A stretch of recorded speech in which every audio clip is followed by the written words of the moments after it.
할렐루야. 오늘도 하나님의 은혜와 사랑이 우리 모든 성도님들과 함께 하시기를 주님의 이름으로 바랍니다. 오늘은 3월 23일 사순절을 보내는 네 번째 월요일입니다. 로마서 9장 30절부터 32절 말씀을 살펴보면서 은혜를 나누는 시간이 되기를 바랍니다. 바울은 앞에서 육신의 자녀가 아니라 약속의 자녀가 되어야 한다는 것을 강조했습니다. 유대인들이 갖고 있는 선민의식을 비판하면서 아무리 하나님께 선택받았다고 해도 진정한 구원의 은혜를 알지 못하면 아무 소용이 없다는 것을 이야기했습니다.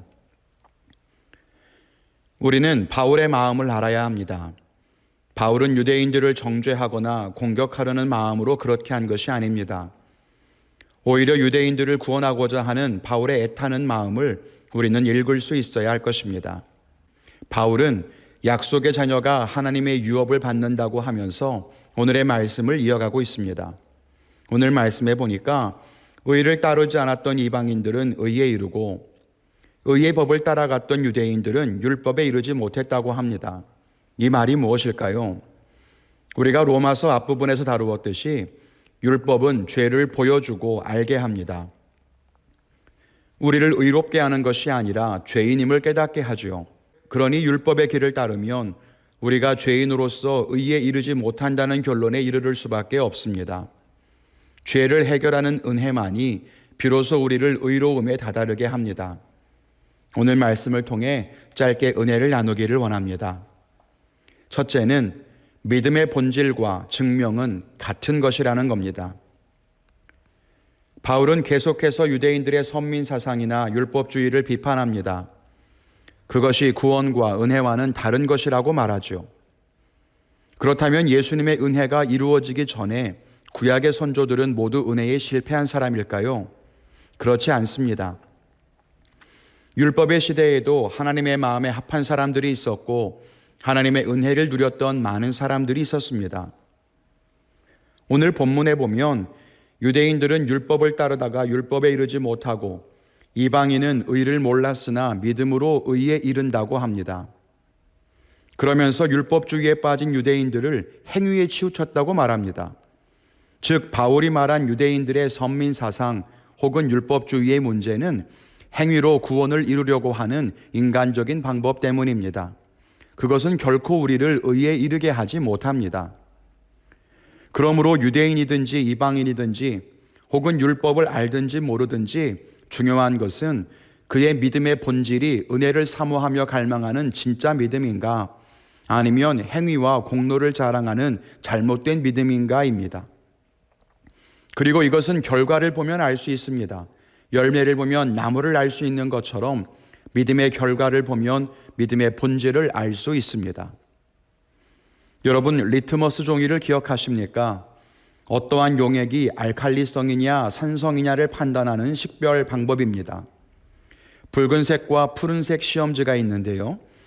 푸른색 종이를 용액에 묻혔을 때 붉은색으로 변하면 산성이고 반대로 붉은색 종이를 용액에 묻혔을 때 푸른색으로 변하면 알칼리성이라고 판단합니다. 시험 결과를 보면 용액의 산성, 알칼리성 여부를 알 수 있습니다. 이것을 증명이라고 합니다. 우리의 믿음이 우리를 의로움으로 이르게 하면 우리의 믿음이 진짜인 것이고 우리를 행위와 자랑으로 가득 찬 율법으로 이르게 하면 우리의 믿음은 가짜인 것입니다. 그래서 우리는 우리의 믿음을 증명해야 합니다. 그런데 중요한 것은 증명하는 것이 먼저가 아니라 본질이 먼저라는 것입니다. 증명이 되면 본질이 바뀌는 것이 아니라 본질이 바뀌면 증명은 따라오는 것입니다. 그러므로 우리는 증명하기 위해 힘쓸 것이 아니라 바른 믿음을 위해 기도해야 합니다. 어떻게 하면 푸른 종이를 붉게 만들 것인가? 어떻게 붉은 종이를 푸르게 바꿀 것인가를 고민하고 머리를 싸매는 것은 어리석은 일입니다. 산성이면 붉게, 알칼리성이면 푸르게 바뀔 것입니다. 만일 우리가 증명을 하는 데에 집중한다면 그것은 율법주의와 다를 것이 없습니다. 내 안에 그리스도를 믿는 믿음이 굳건하게 세워지는 것이 먼저입니다. 그 믿음으로 인해 의롭게 되는 구원의 본질을 회복할 때 우리는 의로움에 이르게 될 것입니다. 둘째, 믿음이 있으면 문제될 것이 아니라는 겁니다. 32절에 보면 행위를 의지하는 것이 부딪히는 돌이라고 표현합니다. 그리고 33절에는 시온에 걸림돌과 거치는 바위를 두겠다고 하셨습니다. 믿음을 가지고 살아가는 신앙의 길에는 믿음을 시험당할 일들이 많습니다. 때로는 환난과 핍박을 통해 믿음을 걸려 넘어지게 하고 또 때로는 형통과 성공을 통해 시험하기도 합니다. 살아가는 인생의 순간순간은 걸림돌과 거치는 바위 같습니다. 그러나 믿음이 바르다면 그것이 뭐가 문제가 되겠습니까? 33절에도 말하기를 그를 믿는 자는 부끄러움을 당하지 않을 것이라고 했습니다. 우리의 믿음이 시험당할 때 환경의 시험이 있어서 넘어지는 것이 아니라 믿음의 본질이 약하여 흔들리는 것임을 기억해야 합니다. 걸림돌이 많고 거치는 바위가 크기 때문에 넘어지고 실패하는 것이 아니라 우리 믿음의 걸음이 단단하지 못했기 때문임을 잊어서는 안 됩니다. 주를 바르게 믿는다면 무엇이 우리를 걸려 넘어지게 하겠습니까? 우리가 진정 믿음이 있다면 무엇이 우리를 흔들 수 있겠습니까? 한 지혜로운 사람이 자주 돌에 걸려 넘어지는 사람에게 넘어지지 않는 방법을 가르쳐 주었습니다. 걸을 때 터벅터벅 걷지 말고 무릎을 당겨 다리를 조금만 높게 들으라는 것이었습니다.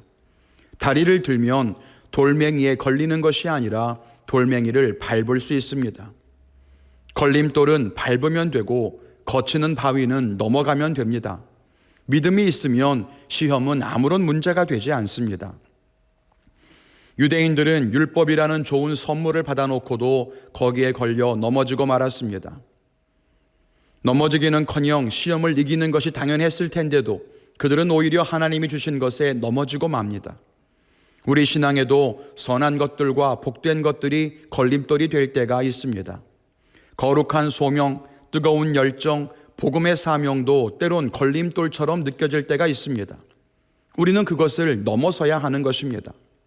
특별히 이번에 어려운 사태를 지나면서 넘어지지 않고 승리하는 것에 대해 고민하게 됩니다. 어려움인 것은 맞지만 우리 모두가 넘어지지 않기를 바랍니다. 선한 마음과 하나님을 향한 사랑으로도 넘어질 수 있습니다.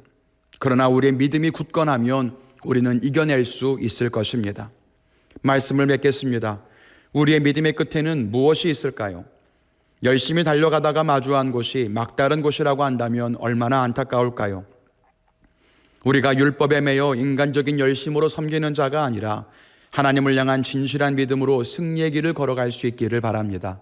또한 이 어려운 사태를 환난으로 바라보며 넘어지는 것이 아니라 굳건한 믿음을 가지고 밟아 넘어설 수 있는 승리하는 신앙인들이 되시기를 주님의 이름으로 축원을 드립니다.